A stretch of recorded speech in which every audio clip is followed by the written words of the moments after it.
ಒಂದು ನೋಟು, ಒಂದೇ ಒಂದು ನೋಟು, ಅದು ಒರಿಜಿನಲ್ ಆಗಿರ್ಲಿ ಫೇಕ್ ಆಗಿರ್ಲಿ, ಅದರ ವ್ಯಾಲ್ಯೂ ಎಷ್ಟು ಅಂತ ಡಿಸೈಡ್ ಮಾಡೋದು ಯಾರು? ಗವರ್ಮೆಂಟ್ ಅಲ್ಲ, RBI ಅಲ್ಲ. ಅದನ್ನು ಯಾರು ಎಕ್ಸೆಪ್ಟ್ ಮಾಡ್ತಾರೋ ಅವರು. ಇದೇ ಆ ಒಂದು ಟ್ರೂತ್ ಅನ್ನ ಸನ್ನಿ ಅನ್ನೋ ಒಬ್ಬ ಚಿಕ್ಕ ಗ್ರಾಫಿಕ್ ಡಿಸೈನರ್ ಕಂಡುಹಿಡ್ದ. ಅವನು ಒಂದು ದಿನ ಕೂತು ಯೋಚನೆ ಮಾಡ್ದ, ಈ ದೇಶದಲ್ಲಿ ಮನಿ ಯಾಕೆ ಕೆಲವ್ರ ಕೈಲಿ ಮಾತ್ರ ಇರುತ್ತೆ? ಸಿಸ್ಟಮ್ ಯಾಕೆ ಬ್ರೋಕನ್ ಆಗಿದೆ? ಅವನ ಆ ಒಂದು ಕ್ವೆಶ್ಚನ್ ಒಂದು ಎಂಟೈರ್ ಎಂಪೈರ್ ಆಯಿತು. ಆದ್ರೆ ಆ ಎಂಪೈರ್ ಕಟ್ಟಿದ್ ಹೇಗೆ? ಅದ್ರ ಹಿಂದೆ ಯಾವ ಬಿಸ್ನೆಸ್ ಸ್ಟ್ರಾಟಜಿ ಇತ್ತು? ಮತ್ತು ನೀವು ಆ ಸ್ಟ್ರಾಟಜಿಯನ್ನ ಲೀಗಲ್ ಆಗಿ ಯೂಸ್ ಮಾಡಬಹುದೇ? ಅದನ್ನೇ ಇವತ್ತು ನಾವು ಬ್ರೇಕ್ ಡೌನ್ ಮಾಡ್ತೀವಿ. ಸಿದ್ಧರಾಗಿ. ಸರಿ, ಒಂದು ಸೆಕೆಂಡ್ ಸ್ಟೆಪ್ ಬ್ಯಾಕ್ ತಗೊಳ್ಳಿ. ಫರ್ಜಿ ಅನ್ನೋದು ಒಂದು Amazon prime series. Shahid Kapoor ಮತ್ತು ವಿಜಯ್ ಸೇತುಪತಿ ಲೀಡ್ ರೋಲ್ಸ್ ನಲ್ಲಿ ಇದ್ದಾರೆ. ಆದ್ರೆ ಇದು ಬರೀ ಒಂದು ಕ್ರೈಮ್ ಥ್ರಿಲ್ಲರ್ ಅಲ್ಲ, ಇದು ಒಂದು ಬಹಳ ಡೀಪ್ ಸ್ಟೋರಿ.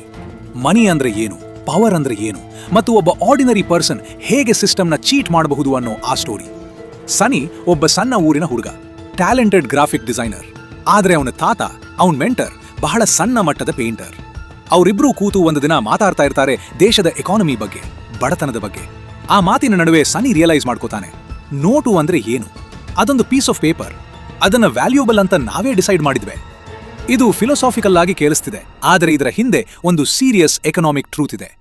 ರಾಬರ್ಟ್ ಕಿಯೋಸಾಕಿ ತನ್ನ ರಿಚ್ ಡ್ಯಾಡ್ ಪೂರ್ ಡ್ಯಾಡ್ ಪುಸ್ತಕದಲ್ಲಿ ಹೇಳ್ತಾರೆ, money is not real, it's a concept we all agreed upon. ಅಂದ್ರೆ ನಾವು ಕಲೆಕ್ಟಿವ್ಲಿ ಎಗ್ರಿ ಮಾಡಿದ್ವಿ ಅಂತ ಇದಕ್ಕೆ ವ್ಯಾಲ್ಯೂ ಇದೆ. ಒಂದು 500 ರೂಪಾಯಿ ನೋಟಿನ ಪೇಪರ್ ಕಾಸ್ಟ್ ಎಷ್ಟು ಗೊತ್ತಾ? 3 ರೂಪಾಯಿ. ಅದನ್ನ 500 ರೂಪಾಯಿ ಮಾಡಿರೋದು ಯಾರು? ಗವರ್ಮೆಂಟ್ ಮತ್ತು ನಮ್ಮ ಬಿಲೀಫ್. ಇದೇ ಆ ಟ್ರೂತ್ ಅನ್ನ ಸನಿ ಒಂದು ಪ್ಲಾನ್ ಆಗಿ ಕನ್ವರ್ಟ್ ಮಾಡ್ತಾನೆ. ಆದ್ರೆ ಆ ಪ್ಲಾನ್ ಎಷ್ಟು ಕ್ಲೆವರ್ ಆಗಿತ್ತು ಅಂತ ನೀವು ಮುಂದೆ ಕೇಳಿದಾಗ ನಿಮ್ಮ ತಲೆ ತಿರುಗ್ತದೆ. ಮೊದಲ ಸೀನ್ ಬಗ್ಗೆ ಮಾತಾಡೋಣ. ಇದನ್ನ ನಾನು ಕಾಲ್ ಮಾಡ್ತೀನಿ ಪರ್ಸೆಪ್ಷನ್ ಇಸ್ ಪ್ರಾಡಕ್ಟ್. ಸನ್ನಿ ತನ್ನ ತಾತನ ಜೊತೆ ಪ್ರಿಂಟಿಂಗ್ ಕಲ್ತಿದ್ದ, ಆರ್ಟ್ ಕಲ್ತಿದ್ದ. ಅವನ ಬಳಿ ಸ್ಕಿಲ್ ಇತ್ತು, ಆದ್ರೆ ಆಪರ್ಚುನಿಟಿ ಇರಲಿಲ್ಲ. ಇದು ಭಾರತ ಲಕ್ಷಾಂತರ ಯಂಗ್ ಪೀಪಲ್ ಕಥೆ ಅಲ್ವಾ? ಟ್ಯಾಲೆಂಟ್ ಇದೆ, ಆದ್ರೆ ಸಿಸ್ಟಮ್ ಅದಕ್ಕೆ ಚಾನ್ಸ್ ಕೊಡಲ್ಲ. ಒಂದು ದಿನ ಸನ್ನಿ ಅಬ್ಸರ್ವ್ ಮಾಡ್ತಾನೆ, ಮಾರ್ಕೆಟ್ನಲ್ಲಿ ಒಬ್ಬ ವ್ಯಕ್ತಿ ಫೇಕ್ ನೋಟ್ ಕೊಡ್ತಾನೆ. ಆ ನೋಟು ಯಾರಿಗೂ ಗೊತ್ತಾಗಲ್ಲ. ಯಾಕಂದ್ರೆ ಅದನ್ನ ಮಾಡಿದ್ದು ಅಷ್ಟು ಪರ್ಫೆಕ್ಟ್ಲಿ. ಆದ ಸನ್ನಿಗೆ ಒಂದು ಥಾಟ್ ಬರುತ್ತೆ, ಒಂದು ಪ್ರಾಡಕ್ಟ್ ಅನ್ನ ಎಷ್ಟು ಪರ್ಫೆಕ್ಟ್ಲಿ ಪ್ರೆಸೆಂಟ್ ಮಾಡ್ತೀಯೋ ಅಷ್ಟು ಜನ ಅದನ್ನ ರಿಯಲ್ ಅಂತ ಟ್ರಸ್ಟ್ ಮಾಡ್ತಾರೆ. ಇದು ಕೇಳಿ ರಾಂಗ್ ಅನಿಸ್ತಿದೆ, ಆದ್ರೆ ಇದೇ ಪ್ರಿನ್ಸಿಪಲ್ ಅನ್ನ ವರ್ಲ್ಡ್ಸ್ ಬಿಗ್ಗೆಸ್ಟ್ ಬ್ರ್ಯಾಂಡ್ಸ್ ಯೂಸ್ ಮಾಡ್ತವೆ. Think about it. ಆಪಲ್ ಒಂದು ಫೋನ್ ಮಾಡ್ತದೆ, ಅದರ ಮ್ಯಾನುಫ್ಯಾಕ್ಚರಿಂಗ್ ಕಾಸ್ಟ್ $200. ಅದನ್ನ $1,200 ಮಾರ್ತದೆ. ಯಾಕೆ? ಪರ್ಸೆಪ್ಷನ್. ಜನಕ್ಕೆ ಫೀಲ್ ಮಾಡಿಸ್ತದೆ ಇದು ಆರ್ಡಿನರಿ ಅಲ್ಲ, ಇದು ಪ್ರೀಮಿಯಂ. ಸೇತ್ ಗೋಡಿನ್ ತನ್ನ book all marketers R liars ನಲ್ಲಿ ಹೇಳ್ತಾನೆ, people don't by products, they by stories. ಅಂದ್ರೆ ನೀವು ಮಾರೋದು ಪ್ರಾಡಕ್ಟ್ ಅಲ್ಲ, ನೀವು ಮಾರೋದು ಒಂದು ಸ್ಟೋರಿ, ಒಂದು ಪರ್ಸೆಪ್ಷನ್. ನೀವು ಇದನ್ನ ಲೀಗಲ್ ಆಗಿ ಹೇಗೆ ಯೂಸ್ ಮಾಡಬಹುದು? ನಿಮ್ ಬಿಸ್ನೆಸ್ ಇರ್ಲಿ, ಪರ್ಸನಲ್ ಬ್ರ್ಯಾಂಡ್ ಇರ್ಲಿ, ಅಥವಾ ಜಾಬ್ ಇಂಟರ್ವ್ಯೂ ಇರ್ಲಿ, ಪ್ರೆಸೆಂಟೇಷನ್ ಮೇಲೆ ಹೂಡಿಕೆ ಮಾಡಿ. ನಿಮ್ಮ ರೆಸ್ಯೂಮೆ ಡಿಸೈನ್ ಚೆನ್ನಾಗಿರ್ಲಿ, ನಿಮ್ಮ ಇನ್ಸ್ಟಾಗ್ರಾಮ್ ಕ್ಲೀನ್ ಆಗಿರ್ಲಿ, ನಿಮ್ಮ ಪ್ರಾಡಕ್ಟ್ ಪ್ಯಾಕೇಜಿಂಗ್ ಪ್ರೀಮಿಯಂ ಆಗಿ ಕಾಣಲಿ. ಯಾಕಂದ್ರೆ ಫಸ್ಟ್ ಇಂಪ್ರೆಷನ್ ನಲ್ಲಿ ಜನ ಜಡ್ಜ್ ಮಾಡ್ತಾರೆ. ಅದು ಫೇರ್ ಇಲ್ದಿರಬಹುದು, ಆದ್ರೆ ಅದು ರಿಯಾಲಿಟಿ. ಆದ್ರೆ ಇಲ್ಲಿ ಒಂದು ಟ್ವಿಸ್ಟ್ ಇದೆ. ಪರ್ಸೆಪ್ಷನ್ ಕ್ರಿಯೇಟ್ ಮಾಡೋದು ಸಾಲಲ್ಲ, ಆ ಪರ್ಸೆಪ್ಷನ್ ಅನ್ನ ಮೇಂಟೈನ್ ಮಾಡೋಕೆ ಒಂದು ಸಿಸ್ಟಮ್ ಬೇಕು. ಸನ್ನಿ ಅದನ್ನ ಹೇಗ್ ಮಾಡ್ತಾನೆ ಅಂತ ನೋಡಿ ಇಲ್ಲಿ ಬರ್ತದೆ ಆ ಮಹತ್ವದ ಸೀನ್. ಇದನ್ನ ನಾನು ಕಾಲ್ ಮಾಡ್ತೀನಿ ಸ್ಕೇಲ್ ಮಾಡಲ್ಲದ ಹಾಗೆ ಇದ್ದರೆ ಅದು ಬಿಸ್ನೆಸ್ ಅಲ್ಲ, ಅದು ಜಾಬ್. ಸನ್ನಿ ಒಬ್ಬನೇ ನೋಟ್ಸ್ ಪ್ರಿಂಟ್ ಮಾಡ್ತಾ ಇದ್ದ, ಆದ್ರೆ ಒಂದು ಪಾಯಿಂಟ್ ನಲ್ಲಿ ಅವನಿಗೆ ರಿಯಲೈಸ್ ಆಗುತ್ತೆ, ನಾನೊಬ್ಬನೇ ಇದನ್ನ ಮಾಡ್ತಾ ಇದ್ರೆ ಇದಕ್ಕೆ ಲಿಮಿಟ್ ಇದೆ, ನನ್ನ ಟೈಮ್ ಲಿಮಿಟ್ ಇದೆ, ನನ್ನ ಎನರ್ಜಿ ಲಿಮಿಟ್ ಇದೆ. ಆಗ ಅವನು ಒಂದು ಡಿಸಿಷನ್ ತಗೊಳ್ತಾನೆ. ಅವನು ಒಂದು ನೆಟ್ವರ್ಕ್ ಕಟ್ಟಲು ಸ್ಟಾರ್ಟ್ ಮಾಡ್ತಾನೆ. ಡಿಸ್ಟ್ರಿಬ್ಯೂಟರ್ಸ್, ಮಿಡಲ್ ಮೆನ್, ಕಾಂಟ್ಯಾಕ್ಟ್ಸ್, ಒಂದು ಎಂಟೈರ್ ಆಪರೇಷನ್. ಇದು ಕೇಳ್ತಾ ಒಂದು ಇಲ್ಲೀಗಲ್ ಆಪರೇಷನ್ ತರ ಇದೆ, ಆದರೆ ಈ ಎಕ್ಸಾಕ್ಟ್ ಸೇಮ್ ಪ್ರಿನ್ಸಿಪಲ್ ಅನ್ನ world's most successful businesses use ಮಾಡ್ತವೆ. ಮೆಕ್ಡಾನಲ್ಡ್ಸ್ ಬಗ್ಗೆ ಯೋಚನೆ ಮಾಡಿ. ರೇ ಕ್ರಾಕ್ ಒಬ್ಬ ಮಿಲ್ಕ್ ಶೇಕ್ ಮಷೀನ್ ಸೇಲ್ಸ್ಮನ್ ಆಗಿದ್ದ, ಆದ್ರೆ ಅವನು ಒಂದು ದಿನ ಮೆಕ್ಡಾನಲ್ಡ್ ಬ್ರದರ್ಸ್ ನಿ ಬರ್ಗರ್ ಶಾಪ್ ನೋಡಿ ಯೋಚನೆ ಮಾಡ್ತಾನೆ, ಇದನ್ನ ಸಿಸ್ಟಮ್ ಆಗಿ ಕನ್ವರ್ಟ್ ಮಾಡಿದ್ರೆ ಇದನ್ನ ವರ್ಲ್ಡ್ ತುಂಬಾ ಸ್ಪ್ರೆಡ್ ಮಾಡಬಹುದು. ಅವನು ಫ್ರಾಂಚೈಸ್ ಸಿಸ್ಟಮ್ ಕಟ್ಟಿದ. ಪ್ರತಿ ರೆಸ್ಟೋರೆಂಟ್ ಒಂದೇ ತರ ರನ್ ಆಗ್ತಿತ್ತು, ಅವನ್ ಪ್ರೆಸೆನ್ಸ್ ಇಲ್ಲದೆ. ಅದು ಇವತ್ತು 40,000 ಲೊಕೇಶನ್ಸ್ ಆಗಿದೆ. ಈ ಮಿತ್ ಅನ್ನೋ ಮಹತ್ವದ ಬುಕ್ ನಲ್ಲಿ ಮೈಕಲ್ ಗರ್ಬರ್ ಹೇಳ್ತಾರೆ, don't work in your business, work on your business. ಅಂದ್ರೆ ನೀವೇ ಎಲ್ಲ ಮಾಡ್ತಾ ಇದ್ರೆ ನೀವು ಎಂಪ್ಲಾಯಿ ಆಗ್ತೀರಿ, ಆಂಟ್ರಪ್ರಿನರ್ ಅಲ್ಲ. ಬಿಸ್ನೆಸ್ ಅಂದ್ರೆ ನೀವು ಇಲ್ಲದಿದ್ದರೂ ರನ್ ಆಗುವ ಒಂದು ಸಿಸ್ಟಮ್. ಇದನ್ನ ಹೇಗೆ ಲೀಗಲ್ ಆಗಿ ಅಪ್ಲೈ ಮಾಡಬಹುದು ಅಂತ ಹೇಳ್ತೀನಿ. ನೀವು ಇವತ್ತು ಏನಾದರೂ ಮಾಡ್ತಾ ಇದ್ದೀರಾ, ತರಕಾರಿ ಮಾರೋದಿರ್ಲಿ, ಒಂದು ಸ್ಮಾಲ್ ಶಾಪ್ ಇರ್ಲಿ, ಯೂಟ್ಯೂಬ್ ಚಾನೆಲ್ ಇರ್ಲಿ, ಕೇಳಿ ಅದನ್ನ ಒಂದು ಸಿಸ್ಟಮ್ ಆಗಿ ಕನ್ವರ್ಟ್ ಮಾಡಿ. ಪ್ರತಿ ಪ್ರಾಸೆಸ್ ಬರೀ ಯಾರಾದರೂ ಬಂದು ಅದನ್ನ ಡೂಪ್ಲಿಕೇಟ್ ಮಾಡಬಹುದು ಅನ್ನೋ ಹಾಗೆ ಮಾಡಿ. ಅದಕ್ಕೆ ಒಂದು ನೇಮ್ ಕೊಡಿ, ಒಂದು ಐಡೆಂಟಿಟಿ ಕೊಡಿ, ಅದು ಮುಂದೆ ನಿಮ್ಮ ಆಸೆಟ್ ಆಗ್ತದೆ. ಆದ್ರೆ ಇಲ್ಲಿ ಒಂದು ಡೇಂಜರಸ್ ಆದ ತಪ್ಪು ಮಾಡ್ತಾನೆ ಸನಿ. ಅದು ಯಾವ ತಪ್ಪು ಅಂತ ಮುಂದೆ ಕೇಳಿ. ಈ ಸೀನನ್ನ ನಾನು ಕಾಲ್ ಮಾಡ್ತೀನಿ. ಟ್ರಸ್ಟ್ ಅಂದ್ರೆ ಒಂದು ಕರೆನ್ಸಿ. ಫರ್ಜಿನಲ್ಲಿ ಒಂದು ಬಹಳ ಪವರ್ಫುಲ್ ಮೂಮೆಂಟ್ ಬರುತ್ತೆ. ಸನ್ನಿ ತನ್ನ ಫೇಕ್ ನೋಟ್ಸ್ ಅನ್ನ ಮಾರ್ಕೆಟ್ಗೆ ಪುಷ್ ಮಾಡಬೇಕಾದ್ರೆ ಒಂದು ನೆಟ್ವರ್ಕ್ ಆಫ್ ಟ್ರಸ್ಟ್ ಬೇಕು ಅಂತ ರಿಯಲೈಸ್ ಮಾಡ್ಕೋತಾನೆ. ಅವನು ಜನರ ಜೊತೆ ರಿಲೇಶನ್ಶಿಪ್ಸ್ ಕಟ್ಟಲು ಸ್ಟಾರ್ಟ್ ಮಾಡ್ತಾನೆ. ಅವರು ಪ್ರಾಬ್ಲಮ್ಸ್ ಕೇಳ್ತಾನೆ, ಅವರಿಗೆ ಹೆಲ್ಪ್ ಮಾಡ್ತಾನೆ, ಅವರು ಅವನನ್ನ ಟ್ರಸ್ಟ್ ಮಾಡಲು ಸ್ಟಾರ್ಟ್ ಮಾಡ್ತಾರೆ. ಒಂದು ಸೆಕೆಂಡ್ ಇಲ್ಲಿ ಪಾಸ್ ಮಾಡೋಣ. ಇದು ಅವನ ಮೋಸದ ಆಪರೇಷನ್ಗೆ ಇದ್ದ ಒಂದು ಬಿಲ್ಡಿಂಗ್ ಬ್ಲಾಕ್. ಆದರೆ ಟ್ರಸ್ಟ್ ಅನ್ನ ಕರೆನ್ಸಿ ತರ ಯೂಸ್ ಮಾಡೋದು ಕಾನ್ಸೆಪ್ಟ್ ಅಂದ್ರೆ ಏನು? ವಾರನ್ ಬಫೆಟ್ ಒಮ್ಮೆ ಹೇಳಿದ್ರು, it takes 20 years to build a reputation and 5 minutes to ruin it. ಅಂದ್ರೆ ಟ್ರಸ್ಟ್ ಅನ್ನೋದು ನಿಮ್ಮ ಅತ್ಯಂತ ವ್ಯಾಲ್ಯೂಬಲ್ ಆಸೆಟ್. ಬಿಸ್ನೆಸ್ ವರ್ಲ್ಡ್ ನಲ್ಲಿ ಇದನ್ನ ಸೋಷಿಯಲ್ ಕ್ಯಾಪಿಟಲ್ ಅಂತ ಕಾಲ್ ಮಾಡ್ತಾರೆ. ನಿಮ್ಮ ನೆಟ್ವರ್ಕ್ ಎಷ್ಟು ಸ್ಟ್ರಾಂಗ್ ಆಗಿದೆ, ಜನ ನಿಮ್ಮ ಮೇಲೆ ಎಷ್ಟು ಟ್ರಸ್ಟ್ ಮಾಡ್ತಾರೆ ಎಂಬುದು ನಿಮ್ಮ ಆಕ್ಚುಯಲ್ ನೆಟ್ವರ್ಕ್ಗಿಂತ ಹೆಚ್ಚು ಮುಖ್ಯ ಆಗಿರ್ತದೆ. ಭಾರತದ ಬಗ್ಗೆ ಯೋಚನೆ ಮಾಡಿ. ಇಲ್ಲಿ ಬಹಳ ಬಿಸ್ನೆಸಸ್ ಯಾಕೆ ಸಕ್ಸೀಡ್ ಆಗ್ತವೆ ಗೊತ್ತಾ? ಯಾಕಂದ್ರೆ ವರ್ಡ್ ಆಫ್ ಮೌತ್.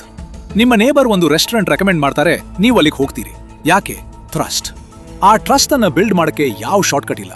ಅದಕ್ಕೆ ಟೈಮ್ ಬೇಕು, ಕನ್ಸಿಸ್ಟೆನ್ಸಿ ಬೇಕು, ಜೆನ್ಯುಯಿನ್ ಕೇರ್ ಬೇಕು. ಇದನ್ನ ಲೀಗಲ್ ಆಗಿ ಹೇಗೆ ಅಪ್ಲೈ ಮಾಡಬಹುದು? ನಿಮ್ಮ ಸುತ್ತ ಇರುವ 5 ಜನರ ಜೊತೆ ಜೆನ್ಯುಯಿನ್ ಆಗಿ ಮಾತಾಡಿ, ಅವರು ಪ್ರಾಬ್ಲಮ್ಸ್ ಕೇಳಿ, ಅವರಿಗೆ ವ್ಯಾಲ್ಯೂ ಕೊಡಿ, ಯಾವ ಎಕ್ಸ್ಪೆಕ್ಟೇಷನ್ ಇಲ್ಲದೆ. ಆ 5 ಜನ ಮುಂದೊಂದು ದಿನ ನಿಮ್ಮ ಬಿಗ್ಗೆಸ್ಟ್ ಸಪೋರ್ಟರ್ಸ್ ಆಗ್ತಾರೆ. ಆ ಒಂದು ಕನೆಕ್ಷನ್ ನಿಮ್ಮ ಲೈಫ್ ಬದಲಾಯಿಸಬಹುದು. Your network is your net worth ಅನ್ನೋ ಮಾತು ಸುಮ್ಮನೆ ಹೇಳಿಲ್ಲ. ಆದ್ರೆ ಇಲ್ಲಿಂದ ಫರ್ಜಿನ ಅತ್ಯಂತ ಡಾರ್ಕ್ ಮತ್ತು ಪವರ್ಫುಲ್ ಲೆಸನ್ ಶುರು ಆಗ್ತದೆ. ಇದು ಅತ್ಯಂತ ಇಂಪಾರ್ಟೆಂಟ್ ಲೆಸನ್. ಇದನ್ನ ನಾನು ಕಾಲ್ ಮಾಡ್ತೀನಿ, ಗ್ರೀಡ್ ಅನ್ನೋದು ಒಂದು ಸ್ಲೋ ಪಾಯ್ಸನ್. ಸನಿ ಇನಿಷಿಯಲ್ ಆಗಿ ಒಂದು ಸ್ಮಾಲ್ ಆಪರೇಷನ್ ರನ್ ಮಾಡ್ತಾ ಇದ್ದ, ಕೇರ್ಫುಲ್ ಆಗಿ. ಆದ್ರೆ ಒಮ್ಮೆ ಮನಿ ಬರಲು ಸ್ಟಾರ್ಟ್ ಆದ್ಮೇಲೆ ಅವನು ಇನ್ನಷ್ಟು ಬೇಕು ಅಂತ ಫೀಲ್ ಮಾಡ್ತಾನೆ. ಸ್ಕೇಲ್ ಇನ್ನಷ್ಟು ಹೆಚ್ಚಿಸ್ತಾನೆ, ರಿಸ್ಕ್ ತಗೊಳ್ಳೋಕೆ ಸ್ಟಾರ್ಟ್ ಮಾಡ್ತಾನೆ, ಮತ್ತು ಅಲ್ಲಿಂದ ಅವನ್ ಡೌನ್ ಫಾಲ್ ಶುರು ಆಗ್ತದೆ. ಇದು ಬರೀ ಫಿಕ್ಷನ್ ಅಲ್ಲ, ಇದು ಲಕ್ಷಾಂತರ ಜನರ real life story. 2008 financial crisis ಗೊತ್ತಾ? ವಾಲ್ ಸ್ಟ್ರೀಟ್ನ ಬಹಳ ದೊಡ್ಡ ದೊಡ್ಡ ಬ್ಯಾಂಕ್ಸ್ ಮತ್ತು ಇನ್ವೆಸ್ಟರ್ಸ್ ತಮ್ಮ ಆಪರೇಷನ್ ಅನ್ನ ಓವರ್ ಎಕ್ಸ್ಟೆಂಡ್ ಮಾಡಿದ್ರು. ಯಾಕೆ? ಗ್ರೀಡ್. ಅವರು ಒಂದು ಪಾಯಿಂಟ್ ವರೆಗೆ ಪ್ರಾಫಿಟಬಲ್ ಆಗಿದ್ರು, ಆದ್ರೆ ಇನ್ನಷ್ಟು ಬೇಕು ಅನ್ನೋ ಡಿಸೈರ್ ಅವರನ್ನ ರೂಯಿನ್ ಮಾಡಿದ್ರು. ಅದರ ರಿಸಲ್ಟ್ ಆಗಿ ಇಡೀ ವರ್ಲ್ಡ್ನ ಮಿಲಿಯನ್ಸ್ ಆಫ್ ಪೀಪಲ್ ತಮ್ಮ ಜಾಬ್ಸ್ ಕಳ್ಕೊಂಡ್ರು, ಹೋಮ್ಸ್ ಕಳ್ಕೊಂಡ್ರು. ಚಾರ್ಲಿ ಮಂಗರ್, ವಾರನ್ ಬಫೆಟ್ರ ಪಾರ್ಟ್ನರ್, ಒಂದು ಮಾತು ಹೇಳಿದ್ರು, it's not suppose to be easy. Anyone who finds it easy is stupid. ಮತ್ತು ಬಫೆಟ್ ಸ್ವತಃ ಹೇಳ್ತಾರೆ, the first rule of investing is never lose money. The second rule is never forget the first rule. ಅಂದ್ರೆ risk manage ಮಾಡೋದು ಮೊದಲು, profit ಆಮೇಲೆ. ನಮ್ಮ ದೇಶದಲ್ಲಿ ಒಂದು ಕಾಮನ್ ಸ್ಕ್ಯಾಮ್ನ ಬಗ್ಗೆ ಮಾತಾಡೋಣ. Double your money in 30 days ಅನ್ನೋ ಸ್ಕೀಮ್ಸ್ ಗೊತ್ತಾ? ಲಕ್ಷಾಂತರ ಜನ ಅದಕ್ಕೆ ಫಾಲ್ ಆಗ್ತಾರೆ. ಯಾಕೆ? ಯಾಕಂದ್ರೆ ಗ್ರೀಡ್. ರ್ಯಾಷನಲ್ ಥಿಂಕಿಂಗ್ ಬಂದಾಗ್ತದೆ, ಇಮೋಷನಲ್ ಡಿಸಿಷನ್ ತಗೊಳ್ತಾರೆ. ಇದನ್ನ ಅವಾಯ್ಡ್ ಮಾಡಲ್ತು ಒಂದು ಸಿಂಪಲ್ ರೂಲ್ ಇದೆ, ತುಂಬಾ ದೊಡ್ಡ ರಿಟರ್ನ್ಸ್ ಪ್ರಾಮಿಸ್ ಮಾಡ್ತಾರೆ ಅಂದ್ರೆ ಅಷ್ಟು ದೊಡ್ಡ ರಿಸ್ಕ್ ಇದೆ ಅಂತ ಮೀನ್. ವಾರನ್ ಬಫೆಟ್ ಪ್ರತಿ ವರ್ಷ ಆವರೇಜ್ 20% ರಿಟರ್ನ್ಗೆ ಹ್ಯಾಪಿ. ಯಾರಾದ್ರೂ 100%, 200% ಹೇಳ್ತಿದ್ದಾರೆ ಅಂದ್ರೆ ಓಡ್ ಹೋಗಿ. ನಿಮ್ಮ ಬಿಸ್ನೆಸ್ ಅಥವಾ ಇನ್ವೆಸ್ಟ್ಮೆಂಟ್ ನಲ್ಲಿ ಒಂದು ರೂಲ್ ಫಾಲೋ ಮಾಡಿ, slow and study. Small profits ಆದ್ರೂ ಪರವಾಗಿಲ್ಲ, ಕನ್ಸಿಸ್ಟೆಂಟ್ ಆಗಿರ್ಲಿ. ಕಾಂಪೌಂಡ್ ಎಫೆಕ್ಟ್ ಅಂದ್ರೆ ಗೊತ್ತಾ? ಆಲ್ಬರ್ಟ್ ಐನ್ಸ್ಟೈನ್ ಅದನ್ನ 8th wonder of the world ಅಂದ್ರು. ಪ್ರತಿ ವರ್ಷ 15% ರಿಟರ್ನ್ ಮಾಡ್ತಾ ಹೋದ್ರೆ 30 ವರ್ಷದಲ್ಲಿ ನಿಮ್ಮ ಮನಿ 66 ಟೈಮ್ಸ್ ಆಗ್ತದೆ. ಇದಕ್ಕೆ ಗ್ರೀಡ್ ಬೇಡ, ಪೇಷನ್ಸ್ ಬೇಕು. ಆದ್ರೆ ಇಲ್ಲಿ ಇನ್ನೊಂದು ಟ್ವಿಸ್ಟ್ ಬರ್ತದೆ. ವಿಜಯ್ ಸೇತುಪತಿ ಆಡ್ತಿರೋ SI ಮೈಕಲ್ ಅನ್ನೋ ಕ್ಯಾರೆಕ್ಟರ್, ಅವನೂ ಸಹ ಒಂದು ಬಹಳ ಪವರ್ಫುಲ್ ಮನಿ ಲೆಸನ್ ಟೀಚ್ ಮಾಡ್ತಾನೆ. ಈ ಸೀನ್ ಅನ್ನ ಕೇಳಿದಾಗ ನಿಮ್ಮ ಕಣ್ಣು ತೆರೆಯುತ್ತೆ. ಇದನ್ನ ನಾನು ಕಾಲ್ ಮಾಡ್ತೀನಿ. ಇನ್ಫಾರ್ಮೇಶನ್ ಗೊತ್ತಿರೋರು ರೂಲ್ ಮಾಡ್ತಾರೆ.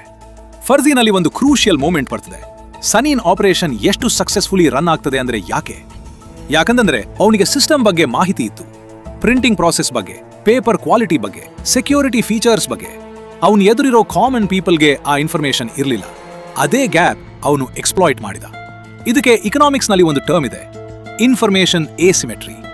ಒಬ್ಬ ವ್ಯಕ್ತಿಗೆ ಇನ್ನೊಬ್ಬ ವ್ಯಕ್ತಿಗಿಂತ ಹೆಚ್ಚು ಇನ್ಫಾರ್ಮೇಶನ್ ಇರೋದು. 2001ರಲ್ಲಿ ಜಾರ್ಜ್ ಆಕರ್ಲಾಫ್ ಈ ಥಿಯರಿಗೆ ನೊಬೆಲ್ ಪ್ರೈಸ್ ಗೆದ್ದ. ಅವ್ರ famous example second hand car market. ಒಬ್ಬ ಸೆಲ್ಲರ್ಗೆ ಕಾರ್ ಬಗ್ಗೆ ಎಲ್ಲ ಗೊತ್ತಿರ್ತದೆ, ಬಯರ್ಗೆ ಗೊತ್ತಿರಲ್ಲ. ಅದೇ ಇನ್ಫಾರ್ಮೇಶನ್ ಗ್ಯಾಪ್ ಅನ್ನ ಸೆಲ್ಲರ್ ಎಕ್ಸ್ಪ್ಲಾಯ್ಟ್ ಮಾಡ್ತಾನೆ. ರಿಯಲ್ ವರ್ಲ್ಡ್ ನಲ್ಲಿ ಇದು ಎವ್ರಿವೇರ್ ಇದೆ. Stock market, real estate, insurance, ಎಲ್ಲ ಕಡೆ. ಜನ ಯಾಕೆ ಸ್ಕ್ಯಾನ್ಗೆ ಫಾಲ್ ಆಗ್ತಾರೆ? ಇನ್ಫಾರ್ಮೇಶನ್ ಇಲ್ಲದೆ. ನಿಮ್ಮ ಬಳಿ ಮೊಬೈಲ್ ಬಂದು ಒಬ್ಬ ಹೇಳ್ತಾನೆ, ಸರ್ ನಿಮ್ಮ OTP ಹೇಳಿ, ಇಲ್ಲ ಅಂದ್ರೆ ಅಕೌಂಟ್ ಬ್ಲಾಕ್ ಆಗ್ತದೆ. ನೀವು ಯಾಕೆ ಬಿಲೀವ್ ಮಾಡ್ತೀರಿ? ಯಾಕಂದ್ರೆ ಅವನಿಗೆ ನಿಮಗಿಂತ ಹೆಚ್ಚು ಟೆಕ್ನಿಕಲ್ ನಾಲೆಜ್ ಇದೆ ಅನ್ನೋ ಭ್ರಮೆ ನಿಮಗೆ ಬರ್ತದೆ. ಇದೆ, ಇದನ್ನ ಪ್ರೊಟೆಕ್ಟ್ ಆಗಲು ಮತ್ತು ಲೀಗಲ್ ಆಗಿ ಯೂಸ್ ಮಾಡಲು ಹೀಗೆ ಮಾಡಿ. ಮೊದಲು ನಿಮ್ಮ ಫೀಲ್ಡ್ನಲ್ಲಿ ಅತ್ಯಂತ ನಾಲೆಜಬಲ್ ಪರ್ಸನ್ ಆಗಿ. ನೀವೊಬ್ಬ ಪ್ಲಂಬರ್ ಆಗಿರಿ ಅಥವಾ ಸಾಫ್ಟ್ವೇರ್ ಎಂಜಿನಿಯರ್ ಆಗಿರಿ, ನಿಮ್ಮ ಡೊಮೇನ್ನಲ್ಲಿ 1% ಎಕ್ಸ್ಪರ್ಟ್ ಆಗಿ. ಆ ನಾಲೆಜ್ ಅನ್ನ ಬಳಸಿ ಕ್ಲೈಂಟ್ಸ್ಗೆ ಎಜುಕೇಟ್ ಮಾಡಿ. ಅದು ಅವರಲ್ಲಿ ಟ್ರಸ್ಟ್ ಕ್ರಿಯೇಟ್ ಮಾಡ್ತದೆ ಮತ್ತು ನೀವು ಅವ್ರ ಗೋ ಟು ಎಕ್ಸ್ಪರ್ಟ್ ಆಗ್ತೀರಿ. ಎರಡನೇದು, ಫೈನಾನ್ಷಿಯಲ್ ಲಿಟರಸಿ ಬೆಳೆಸಿಕೊಳ್ಳಿ. ಸ್ಟಾಕ್ ಮಾರ್ಕೆಟ್ ಅಂದ್ರೆ ಏನು, ಮ್ಯೂಚುವಲ್ ಫಂಡ್ಸ್ ಅಂದ್ರೆ ಏನು, ಇಂಟ್ರೆಸ್ಟ್ ರೇಟ್ಸ್ ಹೇಗೆ ವರ್ಕ್ ಮಾಡ್ತದೆ ಅಂತ ತಿಳ್ಕೊಳ್ಳಿ. ಈ ಇನ್ಫಾರ್ಮೇಶನ್ ನಿಮ್ಮನ್ನ ಯಾವ ಸ್ಕ್ಯಾಮ್ ಅಂದ್ರೂ ಪ್ರೊಟೆಕ್ಟ್ ಮಾಡ್ತದೆ. ಆದ್ರೆ ಇಲ್ಲಿ ಫರ್ಜಿನಲ್ಲಿ ಒಂದು ಅತ್ಯಂತ ಇಂಟೆನ್ಸ್ ಸೀನ್ ಬರ್ತದೆ. ಒಂದು ಮೂಮೆಂಟ್ನಲ್ಲಿ ಸನ್ನಿ ರೆಡ್ಲಿ ರಾಂಗ್ ಆಗ್ತಾನೆ. ಅದು ಯಾವ ತಪ್ಪು? ಇದು ಅತ್ಯಂತ ಇಂಪಾರ್ಟೆಂಟ್ ಲೆಸನ್. ಇದನ್ನ ನಾನು ಕಾಲ್ ಮಾಡ್ತೀನಿ ಗ್ರೀಡ್ ಅನ್ನೋದು ಒಂದು ಸ್ಲೋ ಪಾಯ್ಸನ್. ಸನಿ ಇನಿಷಿಯಲ್ ಆಗಿ ಒಂದು ಸ್ಮಾಲ್ ಆಪರೇಷನ್ ರನ್ ಮಾಡ್ತಾ ಇದ್ದ, ಕೇರ್ಫುಲ್ ಆಗಿ. ಆದರೆ ಒಮ್ಮೆ ಮನಿ ಬರಲು ಸ್ಟಾರ್ಟ್ ಆದ್ಮೇಲೆ ಅವನು ಇನ್ನಷ್ಟು ಬೇಕು ಅಂತ ಫೀಲ್ ಮಾಡ್ತಾನೆ. ಸ್ಕೇಲ್ ಇನ್ನಷ್ಟು ಹೆಚ್ಚಿಸ್ತಾನೆ, ರಿಸ್ಕ್ ತಗೊಳ್ಳೋಕೆ ಸ್ಟಾರ್ಟ್ ಮಾಡ್ತಾನೆ ಮತ್ತು ಅಲ್ಲಿಂದ ಅವನ್ ಡೌನ್ ಫಾಲ್ ಶುರು ಆಗ್ತದೆ. ಇದು ಬರೀ ಫಿಕ್ಷನ್ ಅಲ್ಲ, ಇದು ಲಕ್ಷಾಂತರ ಜನರ real life story. 2008 financial crisis ಗೊತ್ತಾ? ವಾಲ್ ಸ್ಟ್ರೀಟ್ನ ಬಹಳ ದೊಡ್ಡ ದೊಡ್ಡ ಬ್ಯಾಂಕ್ಸ್ ಮತ್ತು ಇನ್ವೆಸ್ಟರ್ಸ್ ತಮ್ಮ ಆಪರೇಷನ್ ಅನ್ನ ಓವರ್ ಎಕ್ಸ್ಟೆಂಡ್ ಮಾಡಿದ್ರು. ಯಾಕೆ? ಗ್ರೀಡ್. ಅವರು 1 ಪಾಯಿಂಟ್ ವರೆಗೆ ಪ್ರಾಫಿಟಬಲ್ ಆಗಿದ್ರು, ಆದರೆ ಇನ್ನಷ್ಟು ಬೇಕು ಅನ್ನೋ ಡಿಸೈರ್ ಅವರನ್ನ ರೂಯಿನ್ ಮಾಡ್ತು. ಅದರ ರಿಸಲ್ಟ್ ಆಗಿ ಇಡೀ ವರ್ಲ್ಡ್ನ ಮಿಲಿಯನ್ಸ್ ಆಫ್ ಪೀಪಲ್ ತಮ್ಮ ಜಾಬ್ಸ್ ಕಳ್ಕೊಂಡ್ರು, ಹೋಮ್ಸ್ ಕಳ್ಕೊಂಡ್ರು. ಚಾರ್ಲಿ ಮಂಗರ್, ವಾರೆನ್ ಬಫೆಟ್ರ ಪಾರ್ಟ್ನರ್, ಒಂದು ಮಾತು ಹೇಳಿದ್ರು: it's not suppose to be easy. Anyone who finds it easy is stupid. ಮತ್ತು ಬಫೆಟ್ ಸ್ವತಃ ಹೇಳ್ತಾರೆ, the first rule of investing is never lose money. The second rule is never forget the first rule. ಅಂದ್ರೆ risk manage ಮಾಡೋದು ಮೊದಲು, profit ಆಮೇಲೆ. ನಮ್ಮ ದೇಶದಲ್ಲಿ ಒಂದು ಕಾಮನ್ ಸ್ಕ್ಯಾಮ್ನ ಬಗ್ಗೆ ಮಾತಾಡೋಣ. Double your money in 30 days ಅನ್ನೋ ಸ್ಕೀಮ್ಸ್ ಗೊತ್ತಾ? ಲಕ್ಷಾಂತರ ಜನ ಅದಕ್ಕೆ ಫಾಲ್ ಆಗ್ತಾರೆ. ಯಾಕೆ? ಯಾಕಂದ್ರೆ ಗ್ರೀಡ್. ರ್ಯಾಷನಲ್ ಥಿಂಕಿಂಗ್ ಬಂದಾಗ್ತದೆ, ಇಮೋಷನಲ್ ಡಿಸಿಷನ್ ತಗೊಳ್ತಾರೆ. ಇದನ್ನ ಅವಾಯ್ಡ್ ಮಾಡಲ್ತು ಒಂದು ಸಿಂಪಲ್ ರೂಲ್ ಇದೆ: ತುಂಬಾ ದೊಡ್ಡ ರಿಟರ್ನ್ಸ್ ಪ್ರಾಮಿಸ್ ಮಾಡ್ತಾರೆ ಅಂದ್ರೆ ಅಷ್ಟು ದೊಡ್ಡ ರಿಸ್ಕ್ ಇದೆ ಅಂತ ಮೀನ್. ವಾರೆನ್ ಬಫೆಟ್ ಪ್ರತಿ ವರ್ಷ ಆವರೇಜ್ 20% ರಿಟರ್ನ್ಗೆ ಹ್ಯಾಪಿ. ಯಾರಾದ್ರೂ 100%, 200% ಹೇಳ್ತಿದ್ದಾರೆ ಅಂದ್ರೆ ಓಡ್ ಹೋಗಿ. ನಿಮ್ಮ ಬಿಸ್ನೆಸ್ ಅಥವಾ ಇನ್ವೆಸ್ಟ್ಮೆಂಟ್ನಲ್ಲಿ ಒಂದು ರೂಲ್ ಫಾಲೋ ಮಾಡಿ: slow and study. Small profits ಆದ್ರೂ ಪರವಾಗಿಲ್ಲ, ಕನ್ಸಿಸ್ಟೆಂಟ್ ಆಗಿರ್ಲಿ.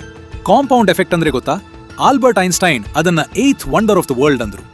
ಪ್ರತಿ ವರ್ಷ 15% ರಿಟರ್ನ್ ಮಾಡ್ತಾ ಹೋದ್ರೆ 30 ವರ್ಷದಲ್ಲಿ ನಿಮ್ಮ ಮನಿ 66 ಟೈಮ್ಸ್ ಆಗ್ತದೆ.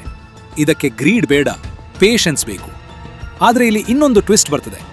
ವಿಜಯ್ ಸೇತುಪತಿ ಆಡ್ತಿರೋ SI ಮೈಕಲ್ ಅನ್ನೋ ಕ್ಯಾರೆಕ್ಟರ್, ಅವನೂ ಸಹ ಒಂದು ಬಹಳ ಪವರ್ಫುಲ್ ಮನಿ ಲೆಸನ್ ಟೀಚ್ ಮಾಡ್ತಾನೆ. ಸರಿ, ಈಗ ಎಲ್ಲ ಕನೆಕ್ಟ್ ಮಾಡೋಣ. ಸನಿ ಒಂದು ಜೀನಿಯಸ್ ಆಗಿದ್ದ, ಆದ್ರೆ ಅವನ ಟ್ಯಾಲೆಂಟ್ ಅನ್ನ ಅವನು ರಾಂಗ್ ಡೈರೆಕ್ಷನ್ ಯೂಸ್ ಮಾಡಿದ. ಫಲಿತಾಂಶ ಏನಾಯ್ತು? ಅವನು ಎಲ್ಲ ಕನಸು, ಎಲ್ಲ ಎಫರ್ಟ್ ಒಂದು ಟ್ರ್ಯಾಪ್ ಆಗ್ತು. ಆದ್ರೆ ಅವನು ಕಲಿತ ಲೆಸನ್ಸ್, ಪರ್ಸೆಪ್ಷನ್ ಮಾಡೋದು, ಸಿಸ್ಟಮ್ ಕಟ್ಟೋದು, ಟ್ರಸ್ಟ್ ಬಿಲ್ಡ್ ಮಾಡೋದು, ಇನ್ಫಾರ್ಮೇಶನ್ ಬಳಸೋದು, ಇವೆಲ್ಲ ರಿಯಲ್ ವರ್ಲ್ಡ್ ನಲ್ಲಿ ಲೀಗಲ್ ಆಗಿ ಯೂಸ್ ಮಾಡಬಹುದಾದ ಪವರ್ಫುಲ್ ಟೂಲ್ಸ್. ಮಾರ್ಗನ್ ಹೌಸೆಲ್ ತನ್ನ ಅದ್ಭುತ ಬುಕ್ ದ ಸೈಕಾಲಜಿ ಆಫ್ ಮನಿನಲ್ಲಿ ಹೇಳ್ತಾರೆ, wealth is not about how much money you make, it's about how much you keep and how hard it works for you.